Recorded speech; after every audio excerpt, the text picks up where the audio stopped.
We are coming to you from Christian Church International, Sultan Ahmad. My name is Reverend Peter Alonso. This is where we serve from with other men of God and the family, and we want to thank you for tuning in. So our topic is positioned for a season of productivity. Positioned for a season of productivity. You are going to hear it. You either position yourself or you are already positioned and you prepare for a new season of what we are calling productivity. When we talk about productivity, we are talking about bearing fruit. So we are inviting you for a serious season where your life is going to change and you become productive.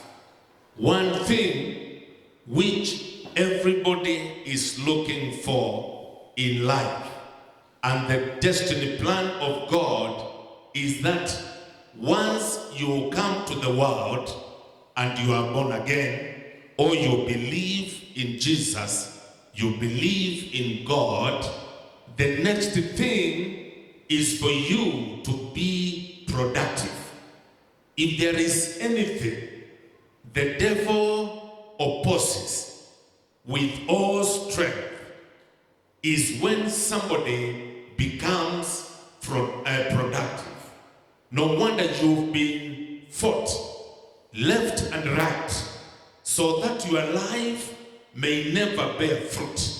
But we have come to say we must come out of this state and through this teaching position ourselves for a new life, for a new season where we are going to be productive as a church, as an individual, as a family, as a career person, as a minister of the Word of God, as a minister in the ministry of the church.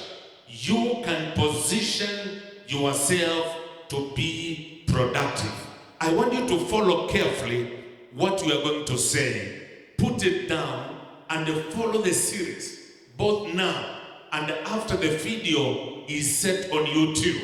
You can always see us on YouTube, CCI Sultan Ahmad, and be blessed in a great way.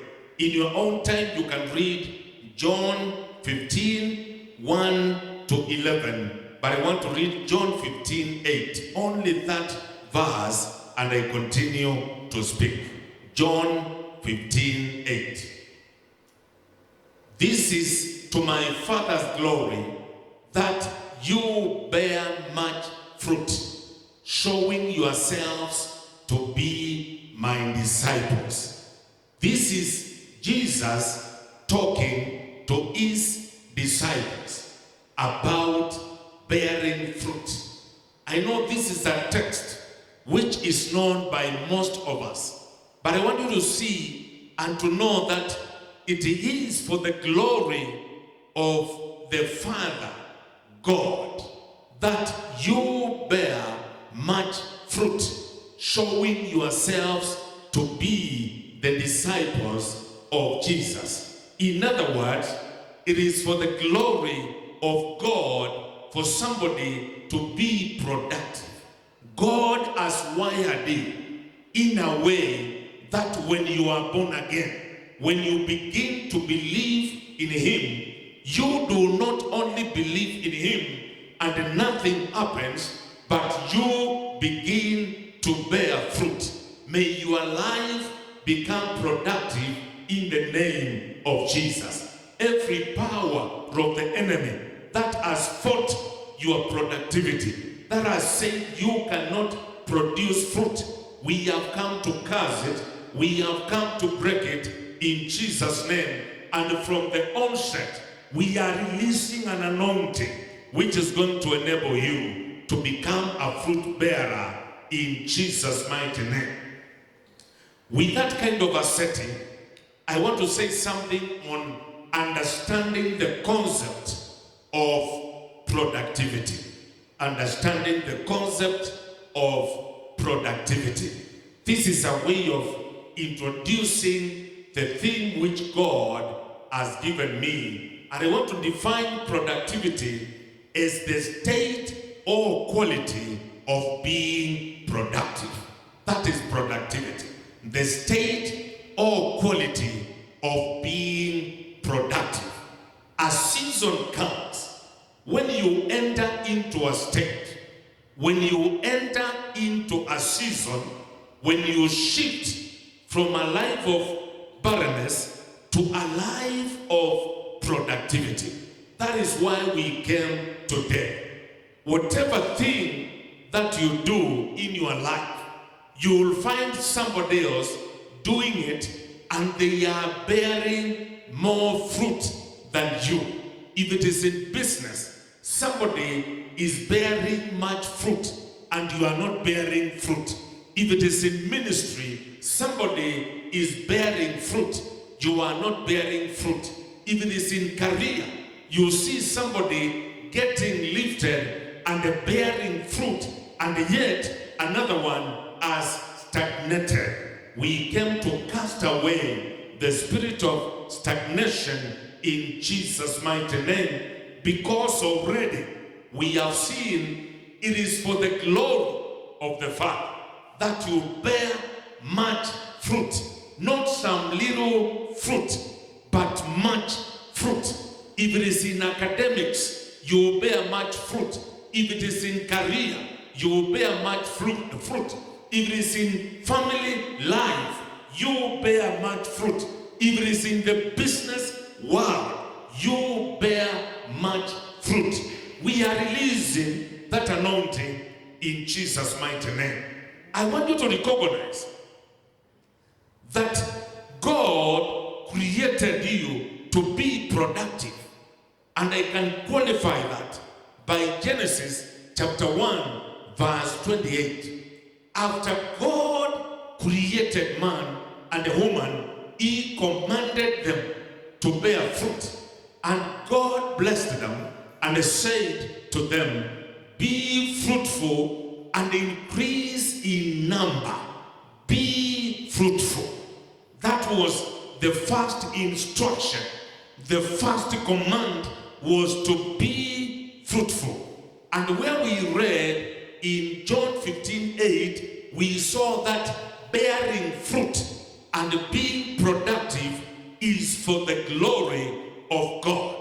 God takes pleasure when his children bear fruit. Even in a time like this, we must position ourselves to become productive. This truth should be fought for. You will have to fight for it, because it is your right for you to bear fruit. You will have to fight for it, so that in as much as is possible, you continue to bear fruit. Do not allow it to happen by default. When you leave it to happen by default, it may never happen. You need to fight. You need to work for it, to present yourself as a fighter who knows their right. And by the end of the day, you are going to receive it. We are still in the world, and the devil can really oppose productivity, because the enemy, the devil, enjoys when we are not productive. But God is glorified when we achieve whatever has been set for us. You are born again to multiply and to be productive in the name of Jesus. Even Jesus himself requires that you add value to the talent he has given you. That gift, that talent, that small thing he has given you, he wants you to add value. That is why in Matthew chapter 25, verse 14, Jesus spoke about a parable. of a particular man who was going for a journey. And the Bible says again, it will be like a man going on a journey who called his servants and entrusted his property to them. 15. To one he gave 5 talents, to another he gave 2 talents, and to another 1 talent, each according to his ability. Then he went for a journey. Look at what happened after that. 16. The man who had received 5 talents went at once and put his money to work and gained 5 more. That is value addition. You are given a talent. You are given a gift. And after some time, it has become productive. You brought some more. He brought some more. 17. So also the one with 2 talents gained 2 more. 18. But the man who had received the 1 talent went off, dug a hole in the ground, and hid his master's money. 19. Look at what Jesus said. After a long time, the master of those servants returned and settled accounts with them. 20. The man who had received the 5 talents brought the other 5. Master, he said, you entrusted me with 5 talents. See, I have gained 5 more. 21. The master replied. This is the example I want to give. The master replied, well done, good and faithful servant. You have been faithful with a few things. I will put you in charge of many things. Come and share your master's happiness. Look at what happens when we become productive, when we bear fruit, when we double what the Lord has given us. We receive a promotion from the Father because we worked on what we got and it bore fruit, it added value, and it brought a new promotion. Please understand, you are called into a life of fruitfulness, whether in ministry, whether in career, whether in business, whether in education, in family life. Whatever your hand finds, you are supposed to be productive. I want to give you some key catalysts that lead to productivity. Some key catalysts that lead to productivity. When we talk about a catalyst, it is a factor that is going to give you an advantage to be more productive. And of course, these are things you need to practice. I will dwell on them and speak about them for quite some time in the coming services and today. Number 1, wholeheartedly surrender to the Lordship of Jesus Christ. Wholeheartedly surrender to the Lordship of Jesus Christ. These words are well selected because we are saying wholeheartedly, with the whole heart, surrender, give yourself, relinquish, release yourself. Where? To the Lordship. Lordship is about supremacy. You surrender yourself wholeheartedly to the supremacy of Jesus Christ. Matthew 16, 24 and 25. Matthew 16, 24 and 25.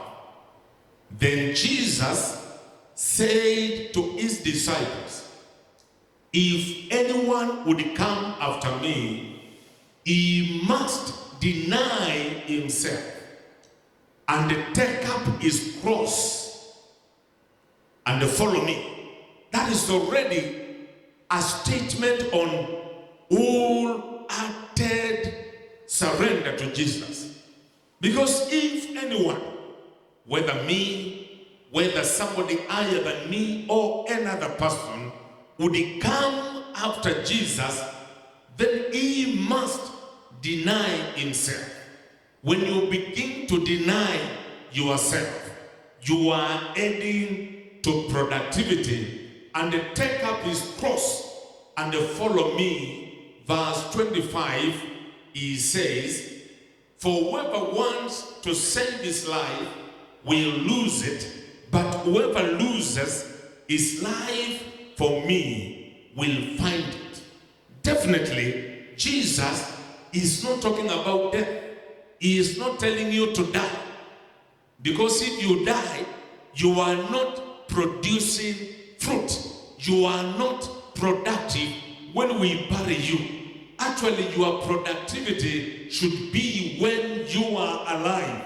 Listen to me, those people who want to die so that you may leave the challenges of this world and rest in peace. Time must not come for that until it is appointed.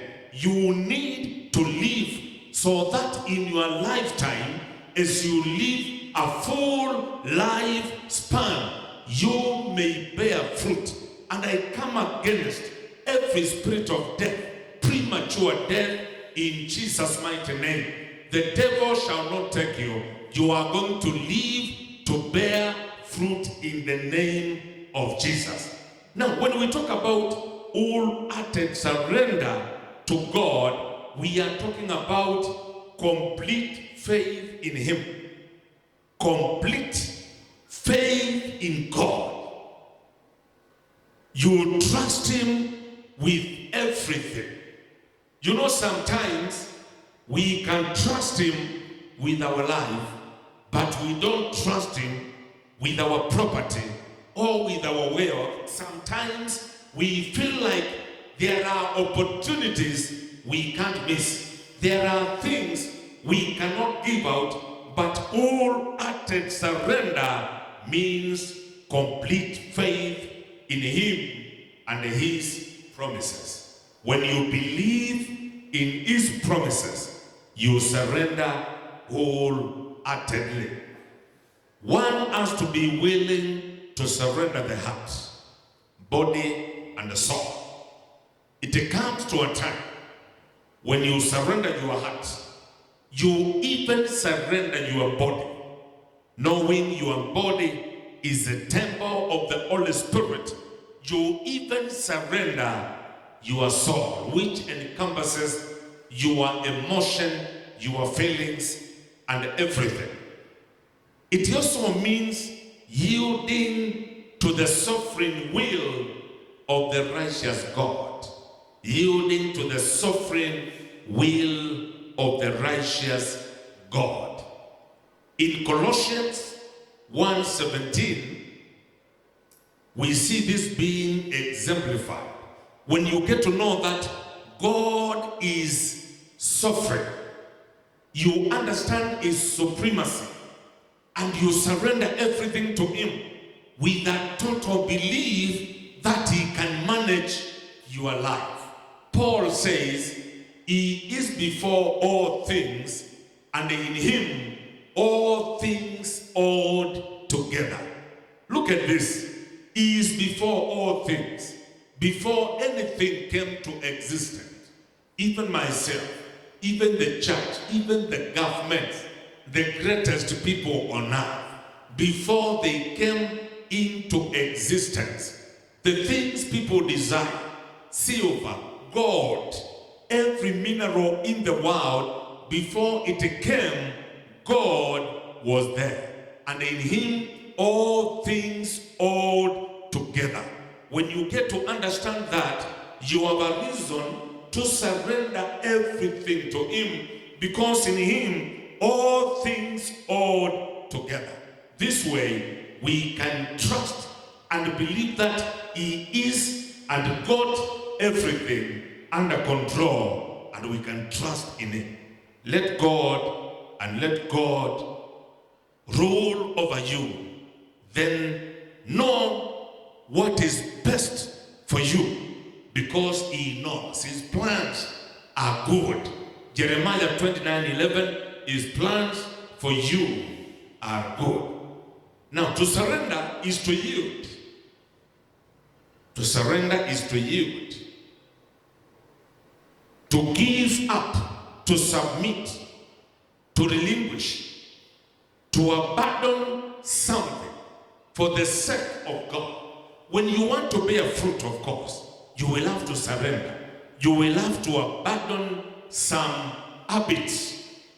You will have to change some lifestyles and then develop new habits, because there are habits which fruitful people depict in their lives. Fruitful people are not normal people. They have a particular pattern, set of behavior that equals productivity. You surrender to his lordship, that supreme power or rulership. You live in a way that it is him who now controls you. Jesus said in John 6:68 and 69. John 6:68 and 69. There is something special. He said, Simon Peter answered him, Lord, to whom shall we go? You have the words of eternal life. Who is carrying the final word? Jesus is carrying the final word. Verse 69. The Bible says, we believe and know that you are the only one of God. When you have knowledge of whom Jesus is, you can surrender to him. Now, four things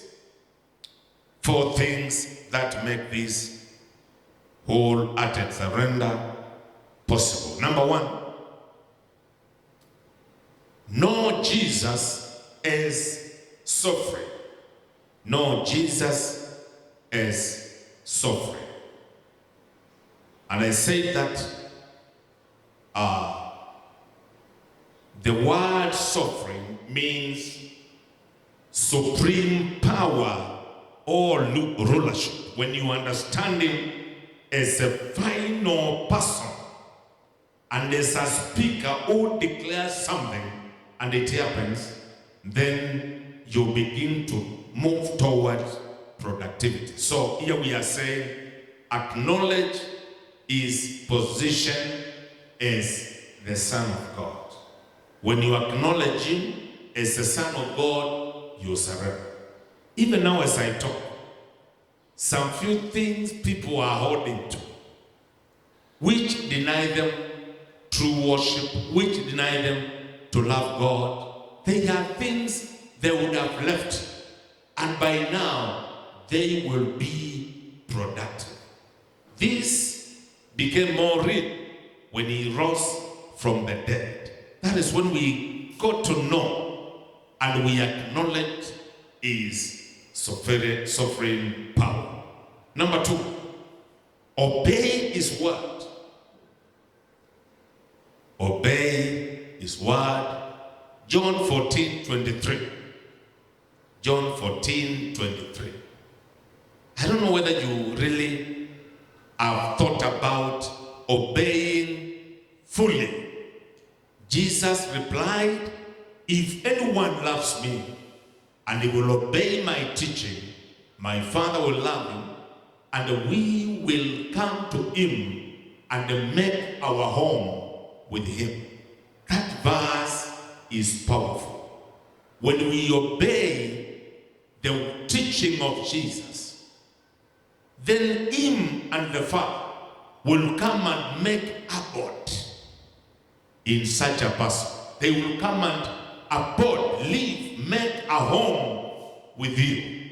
When God, the Father, and Jesus makes a home with you, everything becomes possible. I am in a world of possibilities. If I can obey the teaching of Jesus, which we are giving today, then you enter into a world of possibilities, because God and Jesus come to live with you when they are in you. And at another time, Jesus called himself the true vine, and God the Father is a gardener. If you live in him and he lives in you, that one can come later. Then you begin to bear fruit without hesitation. Number 3, love one another. Your brother, your sister is very important. This thing called hatred. Hatred. John 15:12. That thing can cause damage. It can take away somebody's fruitful life, and they become barren in terms of productivity. Jesus said, my command is this: love each other as I have loved you. That one is very important. And also in John 13:34, he gave what we call a new command, which he gave us. To love one another as he has loved us. A new command I give you: love one another as I have loved you. So you must love one another. Love for one another brings productivity. And here we are not told the character of that person you are loving. We are commanded to love them whether we like it or not. Number 4, let him control your life. Let God control your life. Psalm 34, verse 4. This is a catalyst. Catalyst number 1 is the one we are dealing with. I sought the Lord, and he answered me. He delivered me from all my fears. When you allow him to control you, he will deliver you from every kind of fear. May he command your future. May he command your relationships. May he command your emotions, even your anxiety and your wealth. May he be the commander in Jesus' name. Catalyst number 2. Stay connected to the source. I almost hinted to this. Stay connected to the source. Plug into the source and stay connected. John 15:4. John 15:4. This will produce fruit in your life. Remain in me, and I will remain in you. Jesus is not begging to remain in us. It is us to plug first, to connect to the source. It is us to make some serious, deliberate effort to connect to Jesus. Remain in me. And when we plug in, we don't unplug. We continue to remain there. Why? The Bible says, no branch can bear fruit by itself. This is powerful. Some people try to be productive by their own effort, but by the end of the day, they fail because they are not plugged into the source. The source is Jesus. It must remain in the vine. That branch has to be in the vine. Neither can you bear fruit unless you remain in me. Remain inside me. Not for some time, not for a season, not for an appointed time.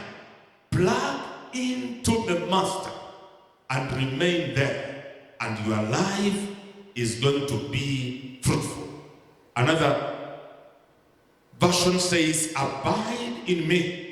To abide is to stay there permanently without coming out and coming back. Because the Bible says that fruit now springs from that union. The union between you and Jesus causes you to be productive. And in salvation, we enter into a union with Christ, and more so with God. When you give your life to Jesus, you now enter into a union with him. You receive righteousness that comes by faith. The moment you accept him, you receive righteousness that comes by faith. And that faith justifies you to become a fruit bearer. This is about an intimate relationship with Christ. Intimacy here referring to that close relationship, that closeness, that intermarriage between you and Jesus. You are in him, he is in you. The moment you jump out of him, he also jumps out of you. And you bear witness that when you are out of Christ, everything is short-lived. We are calling upon the church to reconnect and connect properly in intimacy so that they can flow in a life of productivity. David prayed in Psalm 63, verse 1. He was praying for this intimacy, closeness between him and God. He said, "Oh God, you are my God. Earnestly I seek you. My soul thirsts for you. My body longs for you in a dry and a weary land where there is no water." This is Paul. This is David talking about how his body is looking for intimate relationship with God. I pray that this becomes our prayer as members of the church of Christ, that we are going to be close to God. We are going to walk closely with him. We are going to be near him. So we need a heart that echoes the heart of God. That heart that we need to have, it echoes the heart of God. We are in him. He is in us. We are close to him. When you are connected properly, bearing fruit is no longer a struggle. I pray for somebody this day that they will never struggle again to bear fruit. They are going to be close to the master, and the master is going to be close to them. I have 3 keys of abiding. 3 keys that make you to abide. Number 1, walk by faith. This is a connecting catalyst. You know, it is connecting you to Jesus and to God fully. Walk by faith. This is by setting a plan in place and doing the work and the work that is required. Setting a plan in place and doing the work and the work that is required. You set a plan. You put a plan in place. on how to achieve this. And in that walking by faith, there is one point where we say, guard your thoughts. Guard your thoughts. For you to walk by faith, you need to guard your thoughts. Philippians 4:8. Guard your thoughts. Take care of your thoughts. Because any thought which deviates creates disconnection. And when you are disconnected, then productivity is affected. Paul says, finally, brothers, whatever is true, whatever is noble, whatever is right, whatever is pure, whatever is lovely, whatever is admirable, if anything is excellent or praiseworthy, think about such things. Think about these things. Right things, pure things, lovely things, admirable things, excellent things, praiseworthy things. Think about such things. We need to guard our thoughts, because our thoughts are a gateway to a blessing. Whatever comes into your mind determines your level of productivity. In walking by faith, there is another point. Mind what you say. We have said you guard your thoughts. Now, mind what you say.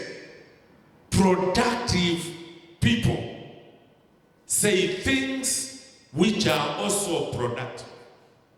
You can't say the negative and you receive the positive.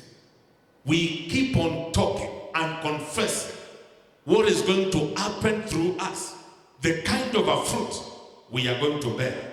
Matthew 12:37. Matthew 12:37. For by your words you will be acquitted or delivered, and by your words you will be condemned. Check what you say. You can bind yourself or you can acquit yourself. My prayer is that you are going to acquit yourself and become somebody who is productive. And there, the last one there in walking by faith, mind your action. Mind your actions. They could be the things you do every day, the places you go, whatever you do, mind them, because they can affect your productivity.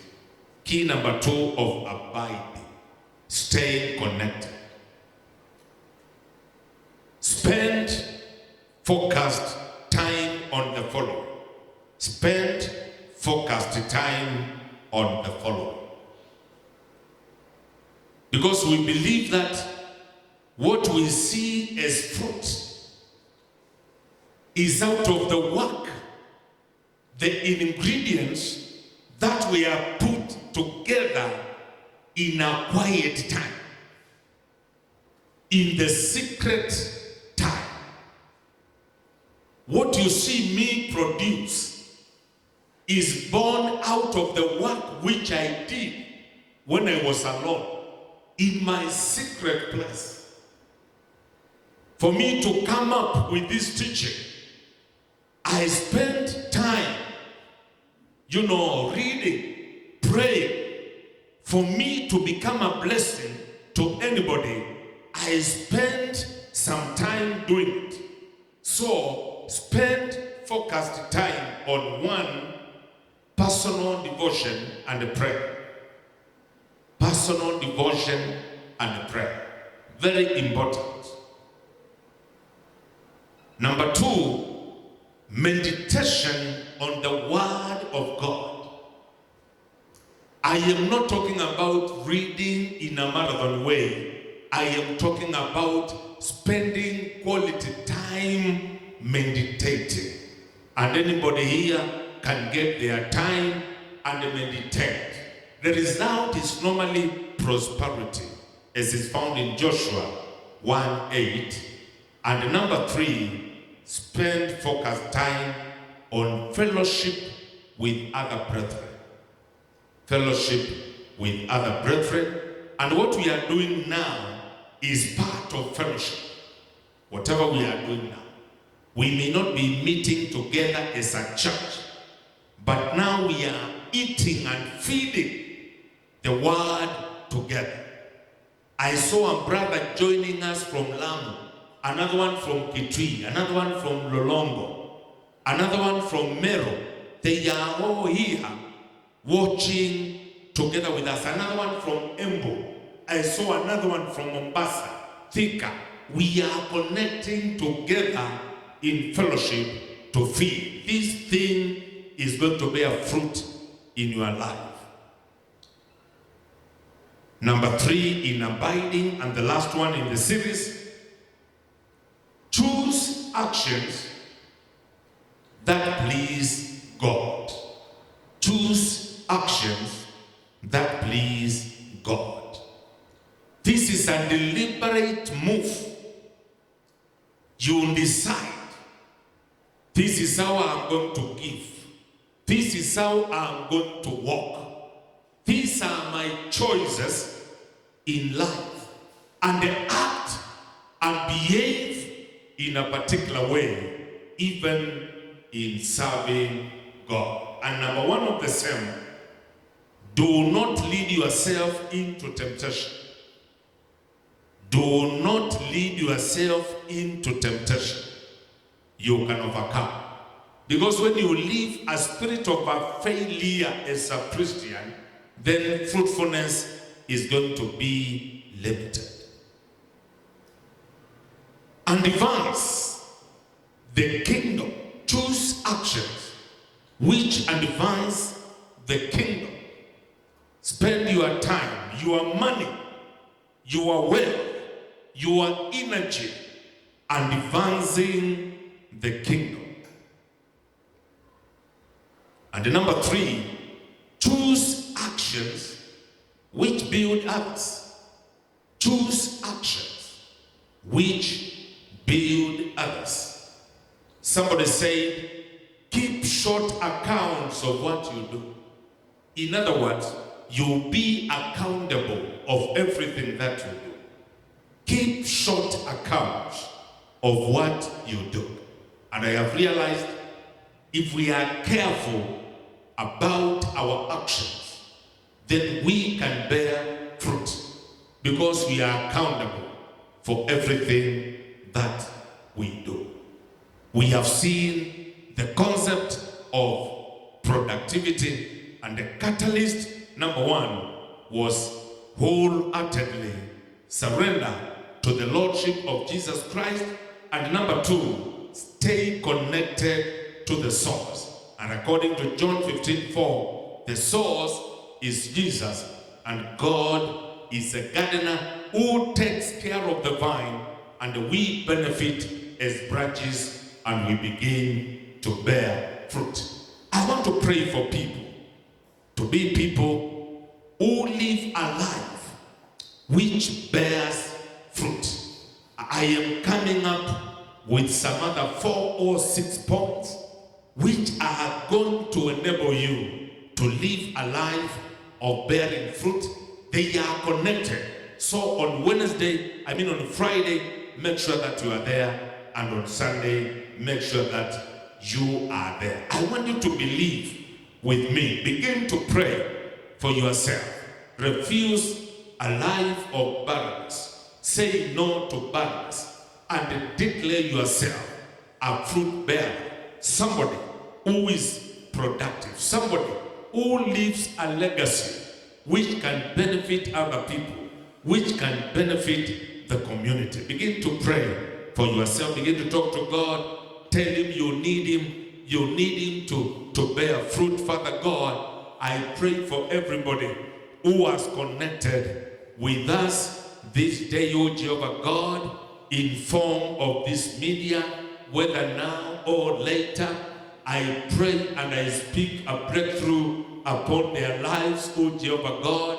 I pray that you may enable somebody to live a productive life in the name of Jesus. I pray for the ministers who are listening to me, who are hearing this message, O Jehovah God. May you cause them to be productive in the name of Jesus. I declare upon their life, O Jehovah God, they shall live a productive life in the mighty name of Jesus. Productivity in ministry in Jesus' mighty name. Productivity in career. Every career person, oh God, I pray for them this day that you are going to establish them and their career is going to be productive in the name of Jesus. Every investor in business, I pray for them this day, oh God, that you are going to restore them and cause them to bear fruit in the mighty name of Jesus. Anybody pursuing their studies, they could be students in high school or in colleges, oh God, whether here or abroad. I pray for them, oh Jehovah God, that their life is going to be productive in the mighty name of Jesus. Whatever people do, the farmers who are listening to us, the retailers who are listening to us, oh God, the ministers who are listening to us, I pray for a life of productivity. Thank you, Jehovah God, for releasing that anointing upon our lives. I thank you and I honor you. In Jesus' name, I do pray and believe. Somebody say amen. I release upon you productivity. Let it begin to work in your life, in your family. I prophesy your life shall become productive in the name of Jesus.